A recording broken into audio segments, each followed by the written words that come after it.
Hi guys, welcome. I am very excited to introduce you to the Tool CEO, also known as Nat Matthews, incredible entrepreneur, hustler, and so much more. So Nat has this whole big ball of experience, only 34, now 3 years on, having your own business called The Height of Fashion. 3 years? 3 years in business, yeah. 3 years in business. 3 years now. But we were talking on Sunday, the first 3 years are always the hardest. You've got to be patient, stay in the game long enough to stay alive, literally eat baked beans, I'm sure, like you were, Nat, and going out and just not buy the stuff, that the nice watches and that, because you're like, no, you just got to focus on your why. So tell us, why did Height of Fashion come about? And tell us how tall you are. Yeah, sure. So I'm obviously, it goes with the name, the Tall CEO, and obviously Height of Fashion is all about tall and tall women. So I'm 6'3", so I'm a bit of an Amazonian. Always have been, always loved my height, always stand tall, always loved my height, and and really embrace, wearing heels, standing out in a crowd, and not really giving it really basically about it, as where I noticed when I was younger, a lot of younger women did, they don't have great posture, they would hate wearing heels, they would really feel very self-conscious, and they would hate in themselves almost for being tall. And I think not coming from that mentality, and again, I guess I think whether I'm born that way, whether I'm not sort of nurtured through my family, I don't know. But basically I loved my height. I was like, I can never change that. So I've either got to learn to love it, or you just embrace it and love it anyway, which is pretty much what I'd done. But I was kind of seeing a lot of younger, even some of my friends, they would really struggle with self-confidence with being tall. And I just was like, you're gorgeous. Like, if you could only see yourself through my viewpoint, like, you would love it.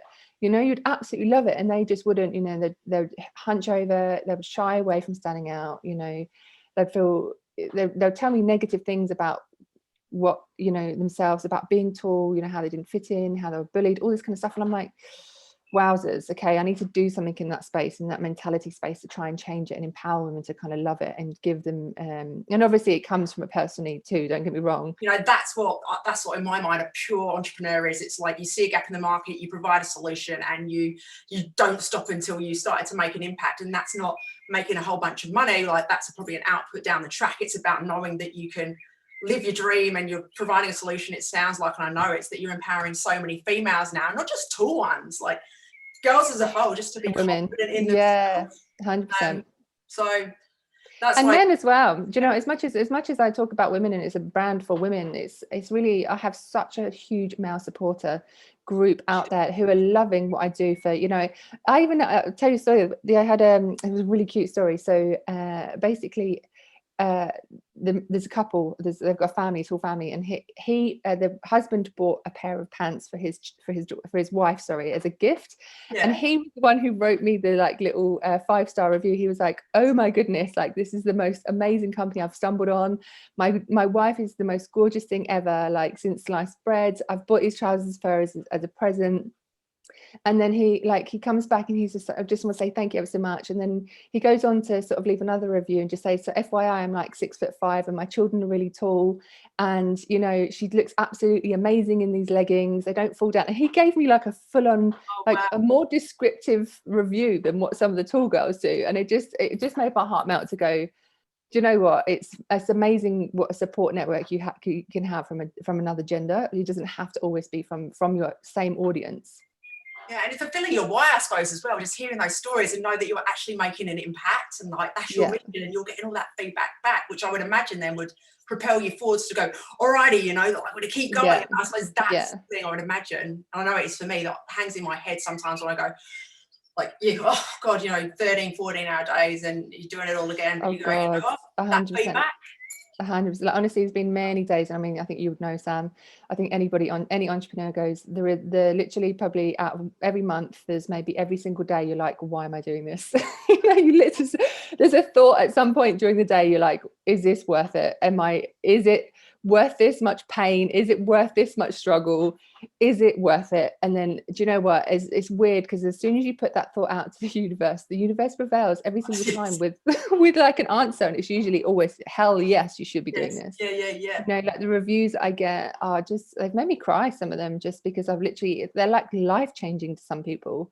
you know, and I was so unaware of actually how much people needed that, and like showing up and being present in that problem and that giving that solution to the problem is life-changing to some people. And I'm like, it blows my mind every time, and I'm like, wow, I really do love this, you know. And you can tell the amount of time you put in and the amount of times that you knock back catching up with me because you're working, Jake. Yeah, it's true. I am a bit of a workaholic, but equally, look what I've created in such a short amount of time. And you know, I'll be honest. I'll be honest. This business is one of the hardest businesses in the entire world, and to do it really straight up, it's one of the hardest. And just because there's so many moving parts and so much to it. And I really do think consumers and people are very unaware of that unless you come from a retail background. And it's difficult, you know, because you're having to deal with all the moving parts, all of the psychology, all of the understanding, all of the pricing model, all areas of facets of the business. Like, it crosses absolutely every single one. And can we pause it on there, Nat? Because I'm sure. really like, we're going to lead into that. Okay. Before we do, I love Come it. back. I want to know, because everyone deals with challenges. Everyone deals with them differently, I think. So yeah, 3 years into business, I remember the same thing with me. You know, you get a load of challenges, as you say, you've got a lot of moving parts at the moment. So what are some of the things that you do from a mindset perspective? How do you stay grounded? How do you stay energized? How do you keep the momentum going? Like, are you reading books? Are you doing yoga? Like, how do you keep this? Yeah, how do I keep that sane? That's a good question.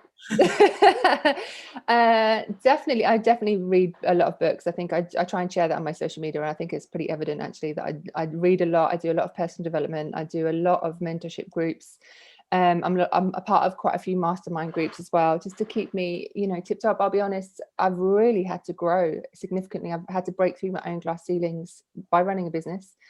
And as any entrepreneur will maybe tell you, or sometimes they don't actually, they kind of hide, actually, that's part and parcel of your success, you know, is actually overcoming your own limitations. And there is a hell of a lot to overcome, because it's only by doing and becoming an entrepreneur and actually, you know, pushing the needle, so to speak, that you actually uncover your limitations. Like, often you don't know they're there until you're halfway in, you know, the hole, going, oh my goodness, I wasn't aware that how I think about money is stopping me, how I'm thinking about, you know, growing the business is stopping me, how I'm thinking about me showing up as a leader is stopping me. You know, there's just lots of different limitations, and as a result, in order to get over them, you need to be part of like mentorship groups and read a lot and actually overcome those limiting beliefs, if I'm honest.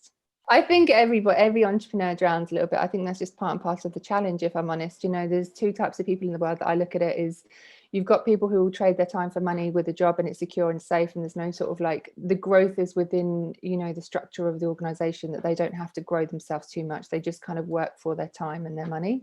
As where when you're an entrepreneur, it's a whole different world out there. You're kind of really stepping outside the box, you know, whether or not it takes them like 5 years, 10 years to kind of get to that evil leveling point. And I think you do get there eventually, but even then there's always something new to do. You know, the world is constantly changing, the markets are constantly adapting and changing, and as a result you need to kind of grow your business to adapt to those markets. I think that really, the mindset for me is the biggest one, because it stops everybody from doing stuff. And I think that is my biggest frustration with most humans, is the lack of self-belief, self-love, self-confidence to just go for it. You know, they live by everybody else's limitations, by everyone else's rules, by the stereotypes, by the social norms. And I'm just not a norm person. I love breaking the rules, you know, I love being different, and I embrace the difference. And I would love to see more people do that. Live your own rules and by your own rules, I'd say. You know, don't try to not give a damn what anybody else thinks. Like, do not, if it feels right in your heart, go for it. You know, try and have the self-belief and discover the self-belief, and give yourself permission to have the self-belief to just go for it. Love it. Natalie Matthews, thank you so much for sharing this with us. You're welcome. Where can people follow you? Oh gosh, all on Instagram. It's probably the easiest way, the quickest way. So yeah, obviously Height of Fashion, height.of.fashion. Tool CEO as well, which is obviously, so that's my more of a personalized business one. So yeah, those are the two Instagram accounts. But you'll be able to get to the business that way. And yeah, upcoming stuff, I'll just basically put it all on Instagram. Brilliant, guys. Have you got any questions, or you want to bring that on for some consultancy, or you're interested in how to start a business, or you just want to purchase some amazing tool clothes, head there and yeah, keep following her journey. We will catch you on the flip side. Amazing. Thank you, lovely. Thank you for your time. Bye for now. Bye.